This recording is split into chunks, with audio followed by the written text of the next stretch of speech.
Éternel notre Dieu, nous te dédions ce moment. Glorifie le nom de Jésus, Saint-Esprit. Glorifie le nom de Jésus, Saint-Esprit de Dieu. Laisse-nous voir ta gloire. Laisse-nous te comprendre, oh Dieu, ce que tu veux nous faire expliquer, oh Dieu. Fais du bien à nos âmes. Fais du bien à nos âmes, oh Dieu.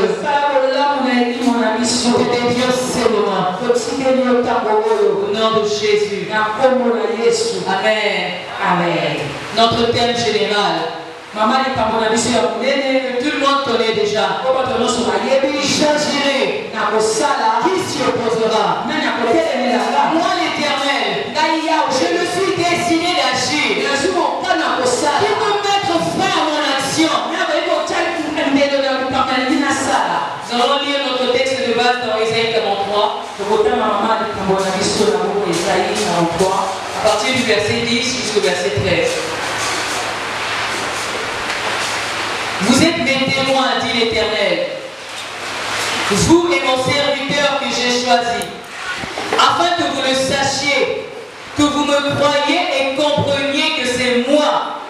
Avant moi, il n'a point été formé de Dieu, et après moi, il n'y en aura point. C'est moi qui suis l'Éternel, et hors moi, il n'y a point de sauveur. C'est moi qui ai annoncé, sauvé, prédit. Ce n'est point parmi vous un Dieu étranger. Vous êtes mes témoins, dit l'Éternel. C'est moi qui suis Dieu. Je le suis dès le commencement, et nul ne délivre de ma main. J'agirai. Qui s'y opposera? Amen. Amen. Prendre votre place. D'entrée de jeu, j'aimerais dire que des déclarations humaines ne garantissent pas leur accomplissement. Les promesses que les hommes peuvent faire ne sont pas fiables à 100%. Parce que l'homme n'est qu'un être fait de chair et de sang. Nous pouvons même le voir, nous, en tant que parents.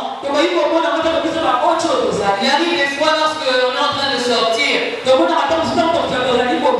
un enfant peut dire: ah papa, maman, lorsque tu vas rentrer, amène-moi ceci, amène-moi cela.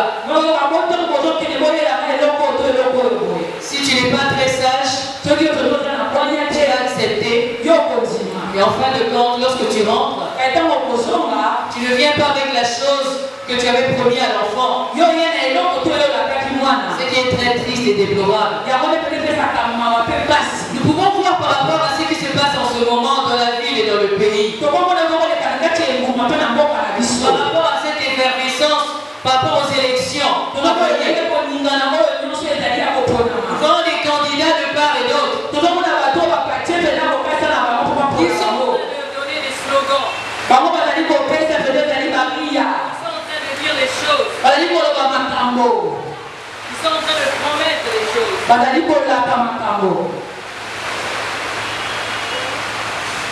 Ils sont en train de promettre des choses. Ils sont en train de déclarer. Ils déclarent sur beaucoup de choses. Mais en réalité, il n'y a que Dieu seul qui connaît la véracité de leurs promesses.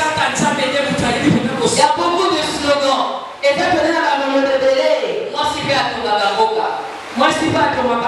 Maintenant, le changement. Plus jamais ça. Avec nous, nous vêtements. Patati et patata. Tout ça c'est bien. Mais ceux qui disent ne garantissent pas que c'est ce qu'ils feront.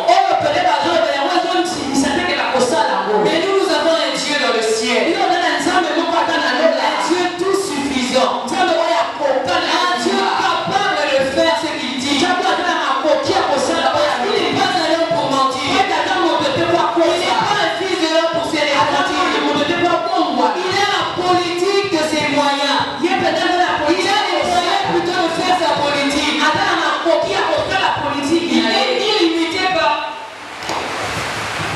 Il n'est ni limité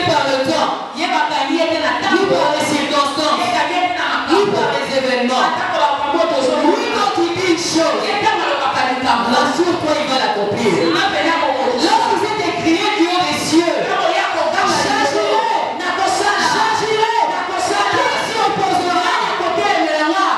il savait ce dont il parlait. Il savait ce dont il parlait.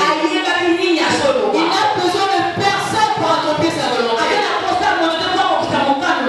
Il a juste besoin de sa main droite de tout-puissant. Il n'a besoin de personne pour lui venir en aide. Parce que c'est un Dieu capable. C'est un Dieu capable. C'est un Dieu vrai et véritable. Et nous avons besoin de nous approcher à un tel Dieu. Nous avons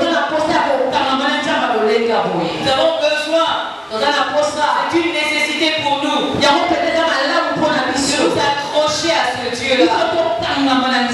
Parce que lui, il est vrai. Il n'est pas un homme pour mentir. Il n'est pas fils de l'homme pour se repentir. Ce qu'il dit, il accomplit. Et lorsqu'il jure par lui-même. Ce que le roi demande est un secret que les sages, les astrologues, les magiciens et les devins ne sont pas capables de couvrir au roi. Mais il y a un Dieu dans les cieux, un Dieu qui révèle les secrets. Nous nous arrêtons là. Tout ce qui nous intéresse, c'est cette phrase. Mais il y a un Dieu dans les cieux, un Dieu qui relève les secrets. Mais il y a un Dieu dans les cieux. Nous avons un Dieu dans les cieux. Un Dieu qui ne sommeille ni ne dort. Un Dieu qui ne se trompe jamais. Un Dieu qui n'est jamais en retard. Par rapport à ses promesses, il a fait autant voulu par lui et par les sœurs. Nous avons un Dieu dans les cieux qui connaît les secrets et qui révèle les secrets. Essayez un peu d'imaginer. Vous êtes en train de marcher, de vivre votre vie. Vous connaissez tellement de défis, vous connaissez tellement de difficultés dans votre vie. Vous rencontrez tellement d'obstacles, tellement de peines, tellement de malheurs. Qu'un Dieu dans les cieux, si bon et si merveilleux, a décidé de jeter ses regards sur vous. Mais la Bible nous précise dans Daniel 2 au verset 28a, la partie A. Mais il y a dans les cieux un Dieu qui révèle les secrets. C'est-à-dire le Dieu à qui tu appartiens. Il révèle les secrets. Il a la capacité, la possibilité de révéler même les secrets de tes ennemis. Chaleur bien-aimé dans le Seigneur. Si tu peux réaliser que le Dieu qui est dans les cieux révèle les secrets même de tes adversaires. C'est-à-dire que maintenant ils sont en train de fomenter des choses contre toi. Tu es déjà au courant parce qu'ils voient dans leur cœur. Alors ces gens le font en retard. Ils agissent en retard. Parce que ton Dieu qui est dans les cieux révèle les secrets des cœurs. Et même les cœurs méchants. La Bible nous dit le cœur du roi est dans les mains de Dieu comme un courant d'eau. Ça veut dire que même le cœur du méchant, même le cœur d'un individu lambda, quelconque, est entre les mains de Dieu.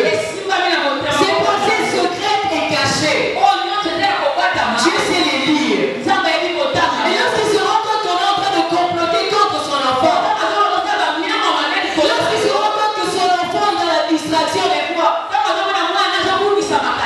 lorsqu'il se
l'histoire de Daniel et de ses Meshach, Shadrach et Abednego.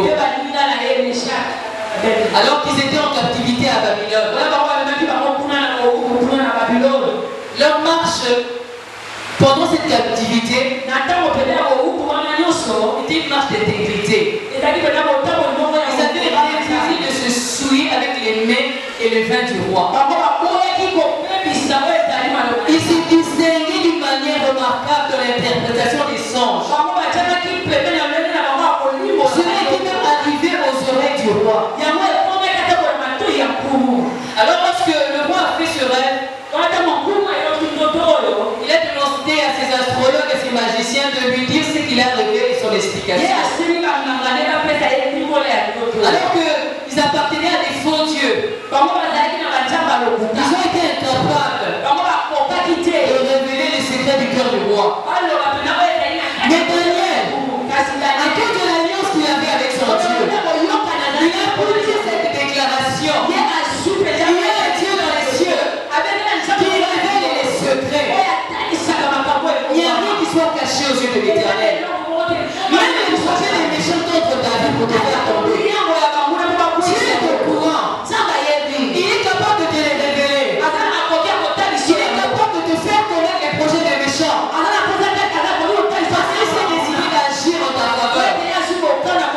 Il s'est décidé d'agir en ta faveur. Notre Dieu nous aime. Des fois nous ne comprenons pas cela. C'était un Dieu qui a l'air lointain, mais pourtant il est si près de nous. Il a juste besoin que nous puissions fixer le regard sur lui. Il a juste besoin que nous puissions lui faire confiance. Lui qui a la faculté, la capacité de lire dans le cœur de tout homme. De révéler les secrets des âmes et des cœurs. En notre faveur. Il faut même les stratégies de tes ennemis. Les voies et moyens qu'ils viennent utiliser contre toi. Et ce soir, il s'élève en ta faveur. Il dit qu'il agira en ta faveur. Il a dit qu'il va agir pour toi. Dans cette action, personne ne s'y opposera. Personne ne s'y opposera. Notre Dieu est merveilleux. Notre Dieu est tellement bon. Vous savez, les réalités que nous vivons et que nous voyons avec nos yeux physiques ne sont que des réalités. Mais ce n'est pas la vérité. Ce n'est pas la vérité. La vérité, c'est ce que la Bible dit à ton sujet. La vérité, c'est ce que la Bible déclare sur toi. La vérité, c'est ce que Dieu dit. Et il a dit pour ces temps de là, avant la fin de cette année, pendant que nous sommes dans le temps de la fin de l'année, il a dit qu'il veut agir pour nous. Il veut agir en ta faveur. Il veut agir en ma faveur. Il s'est tapé la poitrine en disant, qui s'y opposera? Qui s'y opposera?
Les situations compliquées, devons régler cela dans la prière. Et avoir foi. Être de ceux-là qui persévèrent dans la prière jusqu'à l'aboutissement. Et jusqu'au boutiste. Amen, amen, amen. Amen. C'est le terme qui convient. Donc ce problème-là, tu vas prier sur ce problème jusqu'à l'exaucement. Tu sais que tu as déjà l'exaucement. Maintenant, Dieu s'est décidé d'agir en ta faveur. C'est juste une question de temps et des circonstances. Une question de temps et des circonstances. Une question de temps et des circonstances. Je me souviens, la première fois que j'ai prié pour une personne qui était malade, j'avais entre 16 et 17 ans. Mon grand frère était malade. Entre lui et moi, il y a 3 personnes au milieu. Il est médecin. Alors, il était malade. Il avait eu un paludisme, une malaria, la malaria, disons. Il a traité ça de toute forme de façon. Les comprimés, les perfusions, les piqûres, intraveineux, intra musculaire. Ça n'a pas marché. À un moment donné, il y avait même une femme de l'église avec qui on priait à l'église. Et là, on m'a posé la question, docteur, est-ce que ça peut être le sida? Non, ça ne pouvait pas être le sida parce qu'il n'avait pas une vie sexuelle active. Mais il marchait, il vivait avec cette maladie qu'il faisait que revenir sans s'arrêter en réalité. Il a fait plus de 2 mois avec cette maladie. Et pourtant, généralement, la maladie ne résiste pas autant. Alors un jour, je lui ai juste posé la question. Est-ce que je peux prier pour toi? Alors j'ai prié pour lui. J'ai déclaré la parole de Dieu. Il a été guéri. Je suis parti. Il y a de cela quelques mois, on était en train de causer avec le téléphone. Il m'a dit, est-ce que tu sais, la première fois que j'ai vécu une guérison instantanée dans mon corps, c'est quand tu avais prié pour moi. Je ne savais pas qu'il avait été guéri instantanément. Donc il y a des choses que Dieu peut faire pour nous sans nous. Il y a des choses que Dieu peut faire sans notre accord pour notre propre bénéfice. Mais quand tu te rends compte qu'il y a une situation qui persiste, cette situation elle est anormale, tu ne peux pas te donner du répit. Tu dois prier. Tu dois prier encore. Tu ne peux pas te relâcher de la prière. Tu dois prier juste d'obtenir la délivrance, la solution à ton problème. Bien-aimé dans le Seigneur, soyons des jusqu'au bouddhistes. Même s'il y a des oppositions, des résistances, persévérons dans la prière. Dieu a dit qu'il agira. Mais nous avons notre part de responsabilité. Nous avons la responsabilité de persévérer dans la prière avec foi. Persévérons dans la prière. Ne t'assois pas dans ton coin. En train de déclarer, Seigneur, tu as dit que tu agiras. Seigneur, tu as dit que l'autre tu ne pries pas. Tu ne poses pas des actes. Tu n'adoptes pas des attitudes. On doit en possession de cet héritage. Tu dois prier. Tu dois te mettre dans la prière. Tu dois déclarer des choses. Même si je ne vois pas ces choses, moi je crois que je ferai ces choses. Même si nous sommes le 6 décembre aujourd'hui, j'ai cette espérance qu'avant la fin de l'année, tu me visiteras. Parce que tu agis. Parce que tu as dit que tu agiras. Tu as promis d'agir. Que personne ne tiendra devant toi. Personne ne s'opposera à ton action. Bien-aimé, prie. Prie. Même si les sorciers de ton village, les sorciers de ta famille, les sorciers de ton travail, de ton quartier, ceux qui sont peut-être ici à l'église,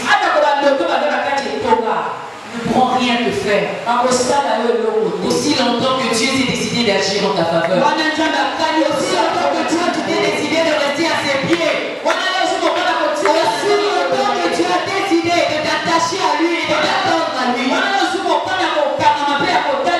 Si Dieu t'a fait des promesses, assurément, il accomplira ses promesses. Parce que lorsque Dieu promet, il met son honneur en jeu. Il met son honneur en jeu. C'est pas le Dieu des bêtises, non.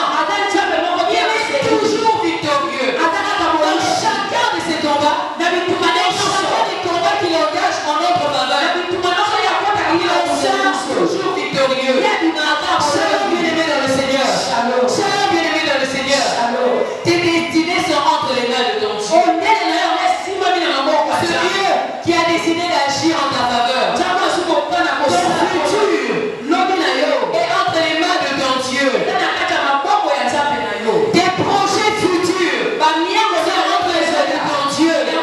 Ta responsabilité en tant qu'enfant, c'est de prier par rapport à cela. C'est de prier par rapport à cela.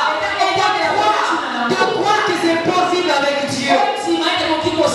Si Dieu t'a fait des promesses, que ce soit pour cette année, que ce soit pour ton futur, que ce soit pour les choses à venir, sache qu'il est Dieu et qu'il a le pouvoir d'accomplir ce qu'il a promis. Il a le pouvoir et la capacité toutes ses promesses, d'accomplir toutes ses promesses. Tes destinées sont entre ses mains. Ne crains pas. Moi seulement. Fixe tes regards sur lui. Espère encore et encore. Espère encore et encore. C'est lui qui a dit j'agirai. Qui s'y opposera? Qui s'y opposera? Qui s'y opposera? J'aimerais te dire ce soir que notre Dieu est celui qui contrôle toutes choses. Les mois sur lesquels de ta vie, il est celui qui les contrôle. Ta vie, rien n'est caché devant lui par rapport à ta vie. C'est qu'il a dit qui arrivera dans ta vie. Certainement cela agira. Il contrôle toutes choses. Aussi longtemps que le match n'est pas encore fini. Aussi longtemps qu'il n'a pas encore sifflé la fin du match. Je t'encourage à espérer. Je t'encourage à espérer. Même si tu as toute espérance, espère toujours. Vous savez le lion, s'il est mort, il est mort. Malgré le fait qu'il est grand, même s'il est majestueux dans sa démarche, rien autour de la tête. S'il est mort, c'est fini. Même le chien le plus galeux là, le chien qui a beaucoup de gales dans son corps, il a plus de valeur que ce lion mort. Parce que pour ce chien là, il y a de l'espérance que quelqu'un peut le prendre, le nettoyer, le médicament, et puis toute cette fourrure qui était abîmée plus après ça. Alors mon frère, ma soeur, je t'encourage ce soir. Tant que tu es en vie, continue d'espérer en Dieu. Continue d'espérer en lui. Continue d'espérer en lui. Parce qu'il a dit j'agirai. Qui s'y opposera? Qui s'y opposera? Oui, nous avons raison d'espérer en notre Dieu. Nous avons raison d'espérer quand notre Dieu est Dieu. Nous avons raison de croire en notre Dieu. Il est un Dieu puissant. Il est un Dieu fort. Rien ne résiste à son passage. Il est celui qui écrase nos ennemis. Il est celui qui terrasse nos adversaires. Il a dit qui s'opposera à moi? qui s'opposera à mon action. Nous allons lire dans Ésaïe 14. Le verset 24 et le verset 27. L'Éternel des armées l'a juré. Tu peux traduire s'il te plaît. En disant, oui, ce que j'ai décidé arrivera. Ce que j'ai résolu s'accomplira. Alléluia. Donc notre Dieu a juré par lui-même. Et ce que j'ai décidé de faire dans ta vie là, avant la fin de l'année, cette chose va arriver. Cette chose va arriver. Je déclare sur toi que cela arrivera. Je déclare que cela arrivera.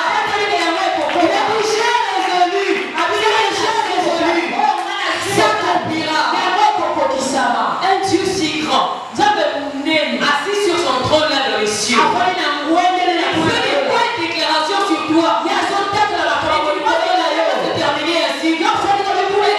Les choses s'arrêteront et celui-là va commencer à regarde sur lui. Il dit oui, ce que j'ai décidé arrivera. Ce que j'ai résolu s'accomplira. Notre Dieu dans les cieux, il contrôle toutes choses.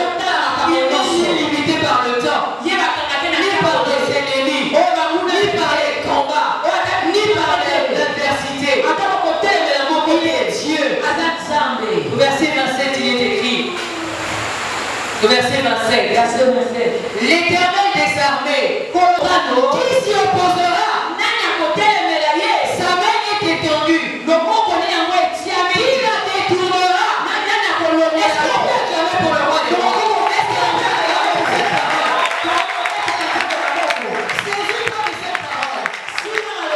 Il a dit, qui s'y opposera? L'Éternel des armées a pris cette résolution. Donc, je prends une résolution sur toi. Pour te faire du bien. Pour essayer de l'âme. Il a pris cette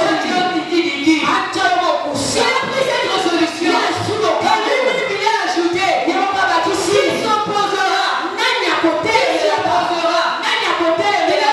Dans sa parole, sa main est étendue. Il la détournera. Dieu a décidé de mettre sa main sur toi.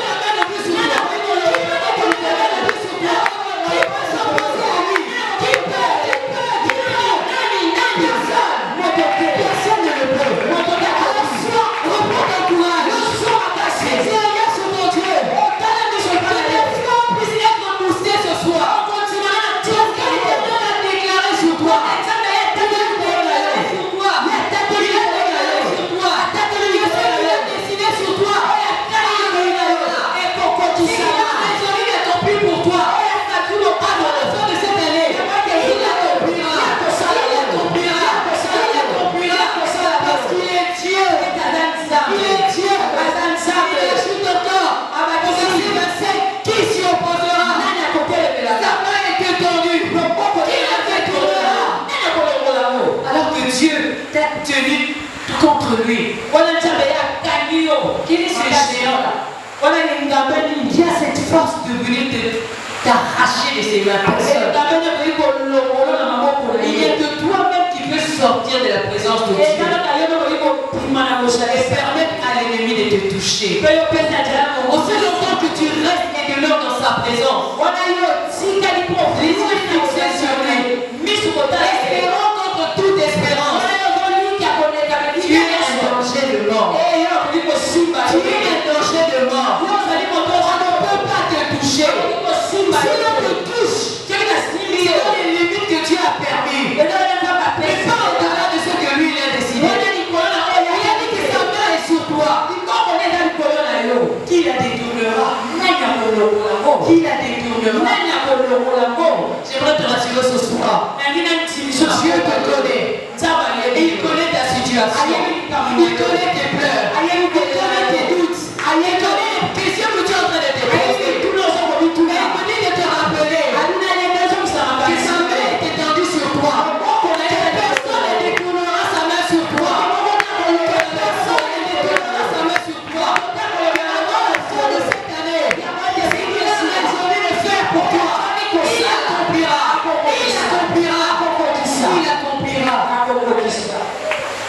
quelques vérités dont j'agirai.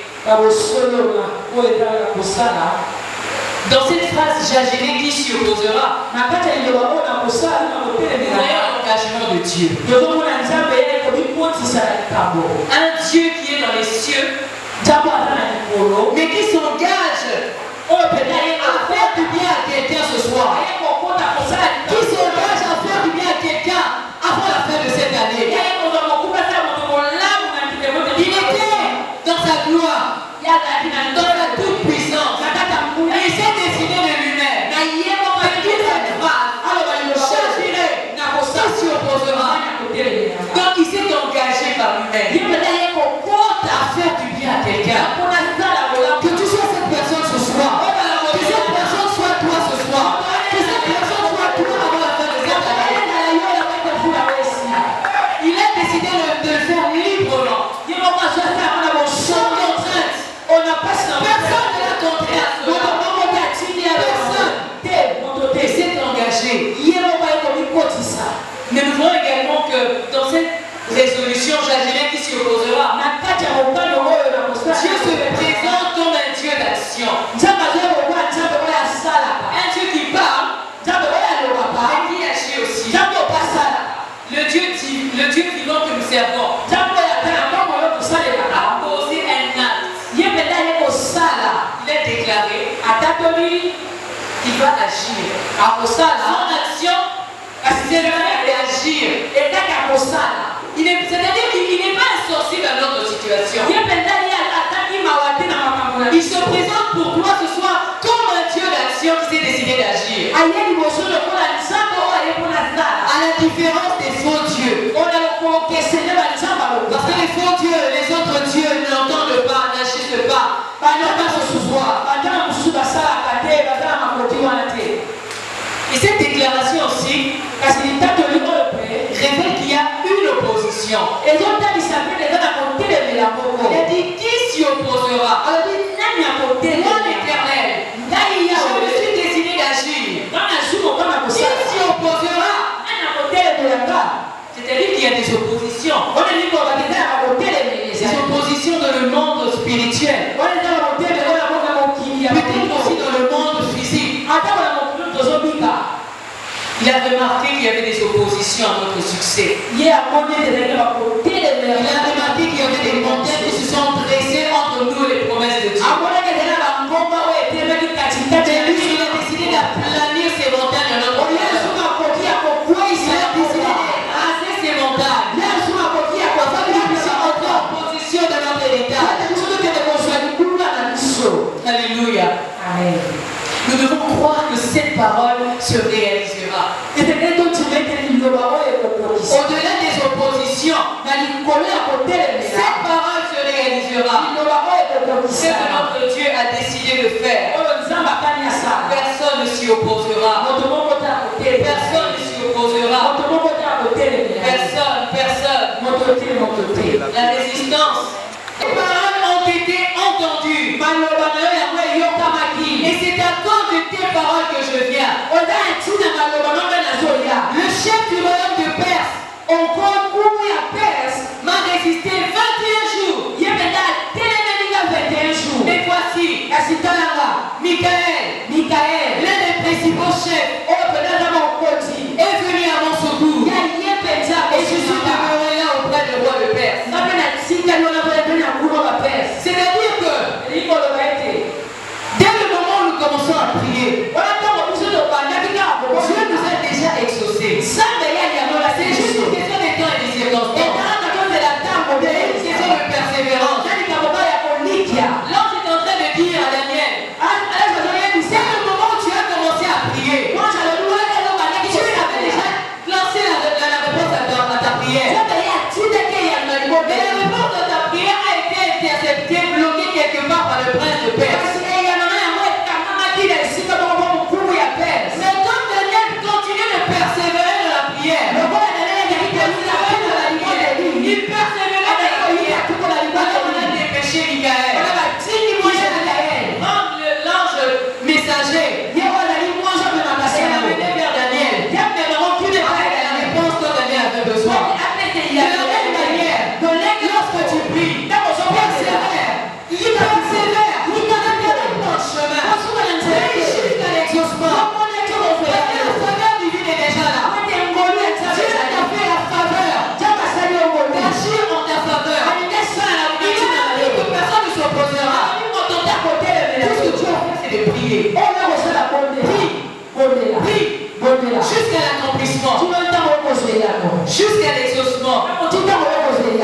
jusqu'à l'accomplissement.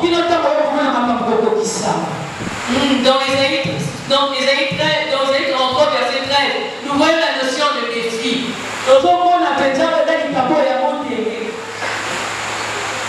Dieu défie quiconque d'oser s'opposer à son action. Il a défié les choses d'en haut et d'en bas, d'essayer de mettre un obstacle entre son exaucement et la vie de la personne qui attend l'exaucement. Et notre Dieu, dans son palmarès, il n'échoue jamais. Il n'échoue jamais. Lorsqu'il entre dans un combat, il est toujours gagnant. La Bible dit de lui, il est celui qui tient l'épée et qui décide le combat. Donc l'issue de chaque combat que nous connaissons, sur toi c'est la victoire. C'est la victoire. Notre Dieu ne connaît pas les défaites. Notre Dieu ne connaît pas les défaites. Il ne recule jamais. Il fonce. Il va de l'avant. Et il nous fait remporter des victoires. Bien-aimés dans le Seigneur, au-delà de tout ce que Dieu peut faire pour nous, nous avons notre part de responsabilité. Nous avons notre part de responsabilité. Nous devons être sûrs d'être en alliance avec ce Dieu-là. Être sûrs d'avoir accepté Jésus-Christ dans notre vie comme Seigneur et Sauveur. Si Jésus n'est pas le Seigneur et le maître de ta vie, j'agirai. Qui se opposera? Sera un seul slogan dans ta vie. Cette parole ne sera pas effective dans ta vie. Pour qu'elle soit effective et qu'elle puisse avoir son plein accomplissement dans ta vie, tu dois être enfant de Dieu. Ayant accepté Jésus comme Seigneur et Sauveur. Quelqu'un qui a donné sa vie à Jésus. Si tu ne l'as jamais fait, ce soir tu peux le faire. Afin d'entrer en possession de cet héritage. Il y a des fois lorsque nous sortons, j'ai une équipe avec qui je travaille. Lorsque nous allons des fois prier pour des personnes, nous leur présentons Christ. Certaines personnes se disent, non, je connais déjà Jésus, je l'ai déjà accepté. Alors lorsqu'on me répond cela, je dis toujours, tu peux réitérer ton alliance avec Dieu. Tu peux renouveler ton alliance avec Dieu. Tu peux réitérer ton appartenance à Jésus-Christ. Afin que ta relation avec lui soit sans tâche. Parce que tout ce que nous disons, ce sont les bénéfices que nous allons vivre ici-bas sur terre. Mais pour les vivre, il y a des préalables. Être sûr d'être enfant de Dieu. Être en alliance avec le Dieu véritable. Accepter Jésus-Christ comme Seigneur et Sauveur. Se rassurer d'être du bon côté. Se rassurer d'être du bon côté. C'est alors que quand nous serons sûrs d'être en alliance avec Dieu, que cette parole, j'agirai, qui s'y opposera, prendra vie dans nos vies. Et les promesses de Dieu s'accompliront dans nos vies. Que l'Éternel bénisse sa parole.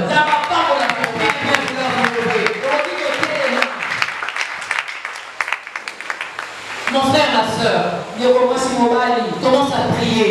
Regarde ta vie. Regarde là où tu en es par rapport aux déclarations qui ont été faites sur toi sur l'année 2023. C'est que tu as déclaré toi-même sur ta propre vie. Et c'est que tu as déclaré sur toi par rapport à ce séminaire de prière. Qui s'est décidé d'agir en ta faveur? Qui s'y opposera?